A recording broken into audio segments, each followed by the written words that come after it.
कहानी एक रोमांचक खेल से शुरू हुई, जहां मैं उन गिने चुने लड़कों में से एक था जो लड़कियों से भरी नर्सिंग क्लास में पढ़ता था। ग्रेजुएशन डे पर सिर्फ लड़कियां ही स्टेज पर नर्स की परफेक्ट ड्रेस में सजी धजी डिग्री लेती थीं, जबकि हम लड़कों को ऑफिस में पीछे से मिलती थी। लेकिन लड़कियों ने एक शरारती प्रैंक प्लान किया। वे चाहती थीं कि मैं भी लड़की नर्स बनकर उनके साथ स्टेज पर जाऊं और डिग्री लूं। मैं हमेशा से क्रॉस ड्रेसिंग का शौकीन रहा हूँ, इसीलिए मुझे लगा कि यह पब्लिक में ऐसा करने का सुनहरा मौका है। मैं तुरंत राजी हो गया। लड़कियों ने जादू सा कमाल किया। मैं बिल्कुल असली लड़की नर्स लग रहा था। स्टेज पर उनके साथ चलते हुए मेरा दिल जोरों से धड़क रहा था। लेकिन जैसे ही मैं प्रिंसिपल के पास पहुंचा, उन्होंने मुझे पहचान लिया और फुसफुसाते हुए कहा, इवेंट के बाद मेरे ऑफिस में मिलना। मैं घबरा गया। मुझे पता था कि प्रिंसिपल इस प्रैंक को मजाक नहीं मानेंगे, और मैं सही था। वे आग बबूला थे। पेरेंट्स, विजिटर्स और चीफ गेस्ट के सामने ऐसा मजाक। मैंने बार बार माफी मांगी, लेकिन वे टस से मस नहीं हुए। वे मेरी डिग्री रद्द कर सकते थे, इसलिए मैंने गिड़गिड़ाते हुए कहा, सर, माफी के लिए कुछ भी करूंगा। प्रिंसिपल मेरे इर्द गिर्द घूमे, मेरी सूरत निहारते हुए बोले, तुम लड़की के रूप में काफी विश्वसनीय लग रहे हो। अगर माफी और डिग्री चाहिए तो एक फेवर करो। मैंने बिना सोचे हामी भर दी। उन्होंने बताया कि उनकी आंटी कुछ दिनों में आने वाली है। आंटी सोचती हैं कि वे शादीशुदा हैं, लेकिन असल में वे सिंगल हैं। वे चाहते थे कि कोई लड़की 3 दिनों के लिए उनकी पत्नी का रोल प्ले करे।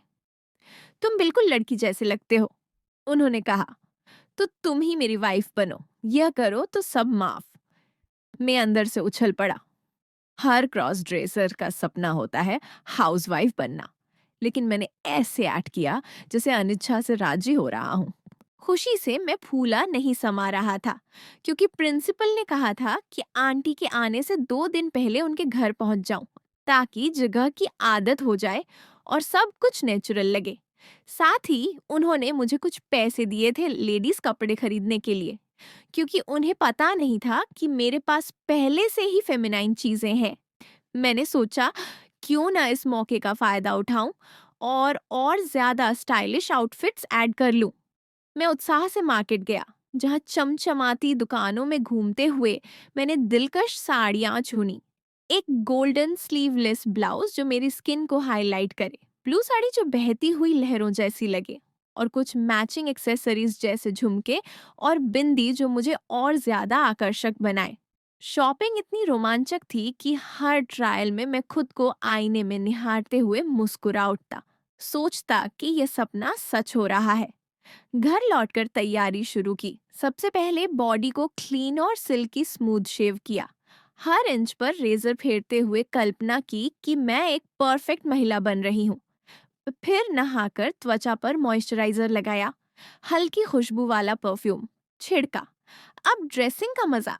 पहले पेटीकोट बांधा जो साड़ी को सपोर्ट दे, फिर ब्लाउज पहना जो मेरे फिगर को शेप दे रहा था।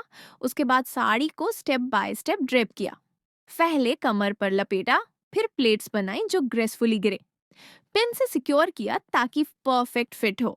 आखिर में हैवी लेकिन एलिगेंट मेकअप, फाउंडेशन से बेस स्मूथ किया, आईलाइनर से आंखों को ड्रामेटिक लुक दिया, लिपस्टिक से होंठों को चमकदार बनाया और बालों को बन में सजाया।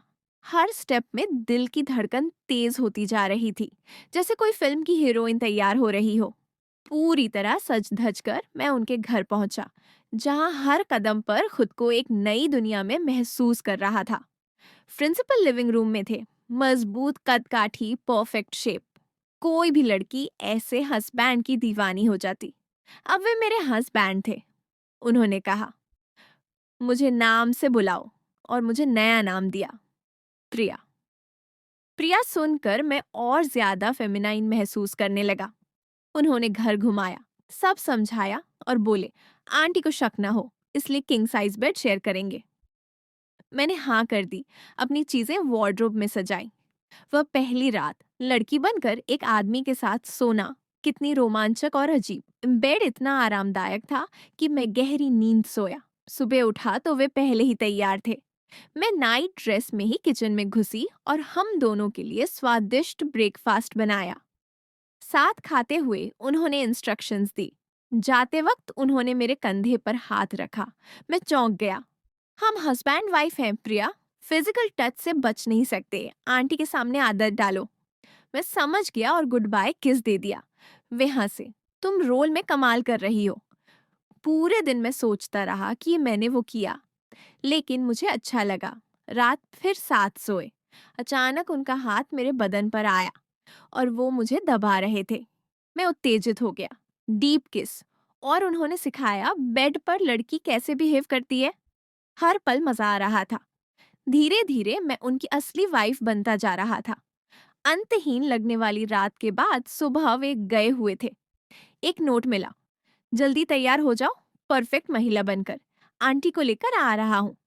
मैंने फिर शेव किया, ग्लिटरिंग ब्लैक साड़ी चुनी, नहाकर साड़ी लपेटी, मेकअप ऐसा कि हैवी लेकिन क्लासी। इंतजार में दिल की धड़कन तेज। आंटी आई। मैंने हक से वेलकम किया। प्रिंसिपल ने कान में कहा, तुम कमाल लग रही हो, रिलैक्स रहो। मैं आंटी को रूम में ले गई, अनपैकिंग में मदद की। वे इतनी मिलनसार थीं कि जल्दी ही मैं सहज हो गई। लगा यह आसान होगा। आंटी के साथ मजा आ रहा था। मैं अपना सपना जी रही थी।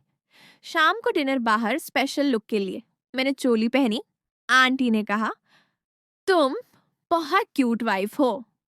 उन्होंने मैचिंग नेकलेस गिफ्ट किया। मेरा हबी यानी प्रिंसिपल बहुत गर्व महसूस कर रहा था, जैसे उसकी इतनी खूबसूरत और आकर्षक वाइफ हो। हम रात का डिनर करने 5 स्टार होटल में पहुंचे, जहां हर तरफ चमक दमक थी। क्रिस्टल चैंडिलियर झिलमिला रहे थे और वेटर्स हमें रॉयल ट्रीटमेंट दे रहे थे। जैसे ही हम अंदर घुसे, दरवाजे खुलते ही बहुत लोगों की नजरें मुंह पर टेक गईं। कुछ प्रशंसा से, कुछ जिज्ञासा से। मैं अपनी साड़ी में सज धज कर चल रही थी। हर कदम पर कॉन्फिडेंस बढ़ता जा रहा था। वे अटेंशन मैं एंजॉय कर रही थी। डिनर शानदार था। स्वादिष्ट डिशेस और आंटी के अनगिनत सवाल।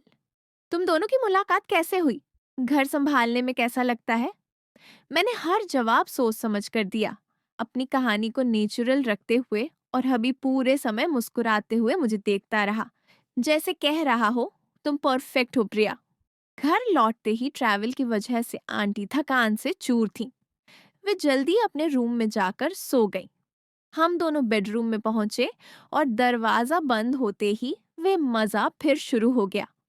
अंधेरे में उनके हाथ मेरे बदन पर घूमने लगे और उन्होंने कान में फुसफुसाया, तुम पूरे दिन इतनी हॉट लग रही थी प्रिया। हर कोई तुम्हें घूर रहा था। अब मैं हंस पड़ी। लड़की बनकर यह जिंदगी जीना, घर संभालना, सजना संवरना और रातें ऐसी जैसे मेरा सपना हकीकत बन गया हो। हमने घंटों एक दूसरे को एक्सप्लोर किया और मैं पूरी तरह खो गई उस रोल में। अगली सुबह मैं जल्दी उठ गई। अभी सूरज की पहली किरणें ही आई थीं। किचन में जाकर मैंने ब्रेकफास्ट तैयार किया। गर्मा गर्म पराठे, चाय और फ्रेश फ्रूट्स। तभी आंटी आई और हम दोनों ने मिलकर और ज्यादा मजा लिया। वे मुझे टिप्स देती, प्रिया ऐसे मसाले डालो तो स्वाद दोगुना हो जाता है। हम हंसते बतियाते काम कर रहे थे, जैसे सास बहू की जोड़ी।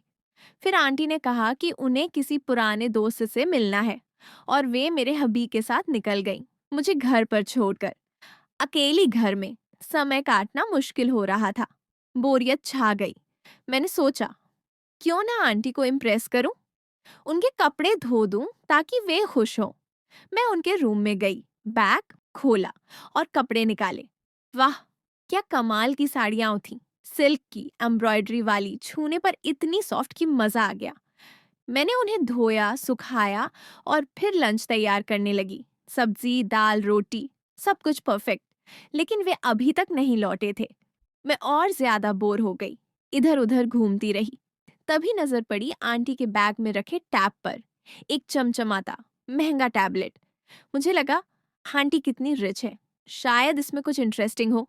जिज्ञासा से मैंने टैब निकाला और ऑन किया। गैलरी खोली तो दर्जनों लड़कियों की तस्वीरें, खूबसूरत, सजी धजी। वे फेमिलियर लग रही थी, लेकिन समझ नहीं आ रहा था क्यों। मैंने झूम करके देखा, सोचने लगी, कौन है ये? फिर एक तस्वीर पर नजर पड़ी और शौक लगा। वे लड़कियां नहीं थी, लड़के थे। क्रॉसेट ड्रेस्ड, पूरी तरह गर्ली लुक में, मेकअप, साड़ियां, ज्वेलरी। और सबसे बड़ा झटका, वे मेरे ही कॉलेज के लड़के थे। वे जो पिछले कुछ महीनों में मिसिंग हो गए थे। दिल की धड़कन रुक सी गई। पता चला कि ये वे ही मिसिंग लड़के हैं जिनके बारे में कॉलेज में अफवाहें थीं। कंफ्यूजन छा गया। वे ड्रेसअप क्यों थे, वे अब मिसिंग क्यों हैं? धीरे धीरे सब क्लियर होने लगा। ये कोई संयोग नहीं था। मुझे लगा मैं बुरी तरह फंस गई हूँ। यह सब एक जाल है। मैंने फैसला किया कि भागना होगा अभी। सारी खुशी पल भर में डर और चिंता में बदल गई। मेरा सपना अब नाइटमेयर बन रहा था। मैंने बैग पैक किया, दरवाजे की तरफ दौड़ी, लेकिन सब लॉक। खिड़कियां चेक की, लेकिन ग्रिल्स लगे थे। बाहर निकलने की हर कोशिश व्यर्थ। मैं कैद थी। तभी बाहर कार की आवाज आई। लगता है वे लौट आए थे। दरवाजा खुला और वे दोनों मेरे सामने खड़े थे। टैब मेरे हाथ में देखकर सरप्राइज से आंखें फैल गईं। प्रिया, कहाँ जा रही हो? हबी ने शांत लेकिन सख्त आवाज में पूछा। मैं चिल्लाई, तुमने मुझे धोखा दिया है। यह सब क्या है? आंटी ने ठंडी मुस्कान के साथ कहा। तुम काफी शार्प हो प्रिया। हाँ, तुम सही हो, लेकिन अब बाहर निकलने का कोई रास्ता नहीं है। उन्होंने अपना राज खोल दिया। एक ठंडी, क्रूर सच्चाई। वे दोनों मिलकर यह धंधा चला रहे थे सालों से। फेमिनाइन दिखने वाले लड़कों को चुनते, उन्हें ट्रेन करते, लड़कियों में ट्रांसफॉर्म करते और फिर मार्केट में बेचते। कुछ को वाइफ के रूप में, कुछ को एस्कॉर्ट या कॉल गर्ल के तौर पर। ऊंची कीमतें, अमीर क्लाइंट्स। मैं शॉक्ड थी। मेरी सांसें रुक गईं और अब मुझे भी बेचा जाना था। मैंने लड़ने की कोशिश की, चिल्लाई, धक्का दिया, लेकिन वे मजबूत थे। मुझे आसानी से काबू कर लिया। कल पार्टी में उस होटल में एक रिच आदमी ने तुम्हें देखा? आंटी ने हंसते हुए कहा। तुम्हारा लुक देखकर दीवाना हो गया। वह तुम्हें शादी के लिए चाहता है, एक परफेक्ट वाइफ के रूप में। बड़ी कीमत दे रहा है, लाखों में। और तुम तैयार हो प्रिया?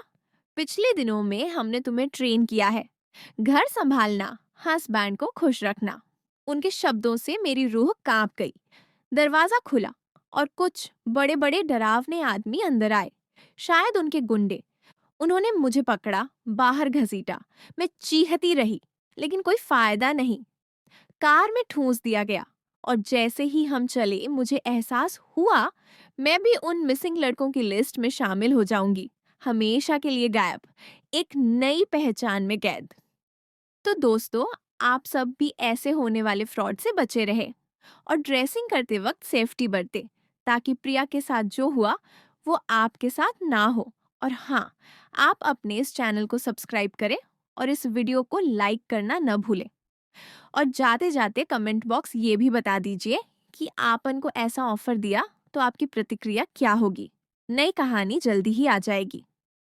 धन्यवाद।